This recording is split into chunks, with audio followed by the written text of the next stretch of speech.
சில நாட்களுக்கு முன்பு என் மருத்துவர் எனக்கு மேமோகிராஃபி எடுக்க வேண்டும் என்று சொன்னார். ஆனால் இதுவரை என்னால் என்னை தயார்படுத்திக் கொள்ள முடியவில்லை.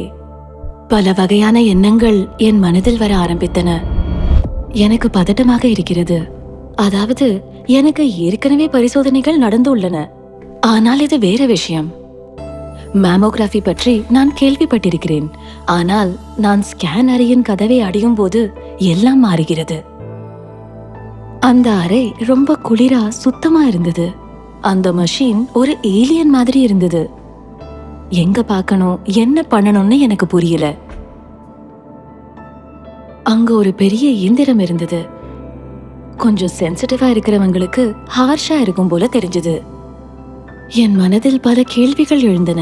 சோதனையில் ஏதாவது கண்டுபிடிக்கப்பட்டால் என்ன செய்வது? அது வலித்தால் என்ன செய்வது? ஹாய், எப்படி இருக்கீங்க? பதட்டமா இருக்கீங்களா? ஆமா, எனக்கு இது மாதிரி ஒரு சோதனை இதுவரை நடந்ததில்ல. எனக்கு ரொம்ப பதட்டமா இருக்கு. எனக்கு இத நடைமுறை கூட தெரியாது. நான் எப்படி இத சமாளிப்பேன்னு எனக்கு தெரியல. எனக்கு புரிகிறது.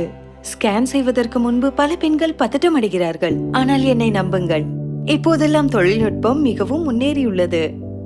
இந்த இயந்திரங்களின் முழு செயல்முறையும் மிகவும் மென்மையாகவும் வசதியாகவும் உணரும் வகையில் தயாரிக்கப்படுகின்றன. இன்று தொழில்நுட்பம் அனைத்து வயது, அளவு மற்றும் நோயாளிகளையும் ஸ்கேன் செய்வதை சாத்தியமாக்கியுள்ளது. இப்போதெல்லாம் தொழில்நுட்பம் மருந்து அளவை தனிப்பயனாக்க அனுமதிக்கிறது. அதாவது ஒவ்வொரு நோயாளிக்கும் பொருத்தமான அளவு வழங்கப்படுகிறது. மேலும் ஆப்டிமல் கம்ப்ரெஷன் நோயாளிக்கு குறைவான அசௌகரியத்தை ஏற்படுத்துகிறது. நோயாளி நிலையை மாற்ற வேண்டியதில்லை, எனவே ஸ்கேன்கள் வேகமாக இருக்கும். அவர் பேசுவதை கேட்பது நன்றாக இருந்தது. ஒருவேளை அவர் பேசும் விதம் மற்றும் தொழில்நுட்பத்தின் மீதான அவரது நம்பிக்கை காரணமாக இருக்கலாம். கவலைப்படாதீர்கள், நீண்ட நேரம் காத்திருக்க வேண்டாம். நான் உங்கள் கூடவே இருப்பேன்.